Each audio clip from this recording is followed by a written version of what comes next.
Good afternoon, and welcome to, I guess, the ending of our course. First, let me just say, even with the ups and downs, I have enjoyed the experience and I've enjoyed reading all of your work. EDSC 408 is one of those challenging courses to teach online because classroom management is something, especially for secondary ed, that you have to see and participate in. So I know that some of you are probably not pleased with the alignment of the course and also the way in which things changed. But I hope that that these concluding assignments actually give you pretty much the purpose of the entire course, which was to start having you envision what your classroom management procedures would look like in connection to the theories and the educational philosophies that you hold to be true to you as the instructor. So I hope these next 2 weeks are quite rewarding for you. They could actually be used for your school that you'll get employed with. So next 2 weeks have been condensed into one module, module 13 and 14. I was originally going to have you do presentation, the classroom management presentation, as a mandatory assignment. However, I changed it because I want to give you plenty of time to complete the large paper, which is 8 to 10 pages. You technically have about 3 weeks to complete it, but considering that a lot of you will need the extra time due to your busy schedules, I figured that making the other assignment optional is a better idea. So you'll see that number one, the presentation that you'll do as a team is optional. It's an opportunity for extra credit. So that would be extra credit worth 60 points.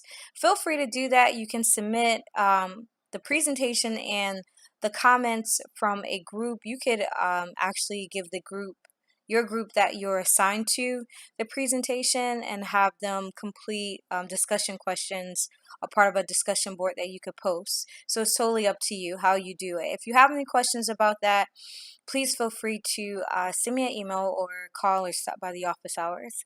In addition to giving you more time to complete the paper, I've also put in pre-conference options.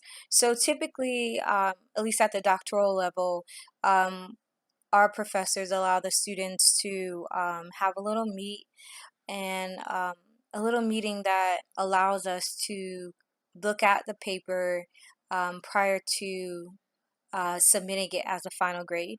The final paper is worth 125 points. So considering how many points it's worth, I want to give you an option to get my feedback before you actually submit for a final copy.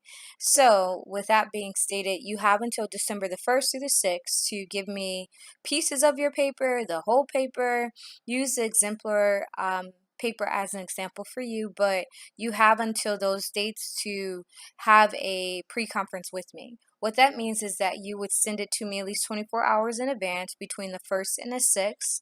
You would then allow me feedback time, which would mean if you send it to me December the 6th, you would give me until December the 2nd to read over it, and then we can meet December the 3rd, or you will receive it back virtually December the 3rd. If you wanted to do a in-person face-to-face feedback session, that's totally fine. I just ask that you send me a PDF and I could put the red comments on the side, or you can do a Word document. It's up to you. So just to clarify, you can do a pre-conference with me from December the 1st through the 6th for the large assignment that's due at the end of the semester. It's not mandatory, but it's a great way to get feedback before you actually submit the final copy of your paper.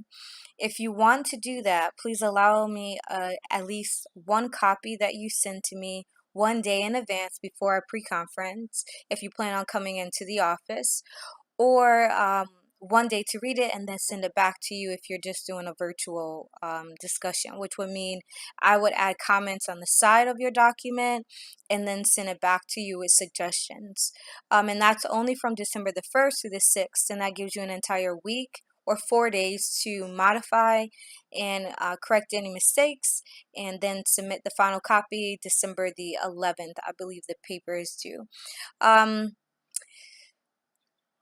With that being said, all grades and all assignments will be done by December the 17th. The course ends on December the 17th. Our grades are due December the 20th. I am going to shoot for having everything done by December the 17th. That means your papers will be read and graded that day. That then will give me 2 days to actually modify or notify you of anything that needs to be modified as it relates to your grade. Listen carefully, that is a 3-day window. So it is in your best interest to submit the paper earlier than later. If you don't need the extra credit, pass it by and just do the paper. I'm giving you a date of December the 11th, so then that way I have 6 days to actually get all the papers graded. Throughout the next week, you will see more and more grades being updated as you've seen over the break. Please email me or send me a course message or call if you have a problem with something that has already been graded the last week or so. When you do email, please make sure to identify the assignment and the week that it was given, as I'm very busy reading through your assignments and completing any last minute grading. The goal is to have everything graded no later than the 17th, so then that gives me 2 days to notify you of your grade and to make modifications if there is an error.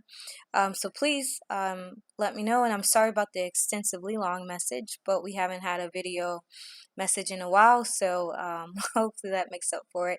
Again, I have enjoyed the course, and I hope that you benefit from the next 2 weeks of work. Have a great return next week, and please make sure you look at the link that has all of the final course deadlines so that it helps you manage all your course load work for the end of the semester.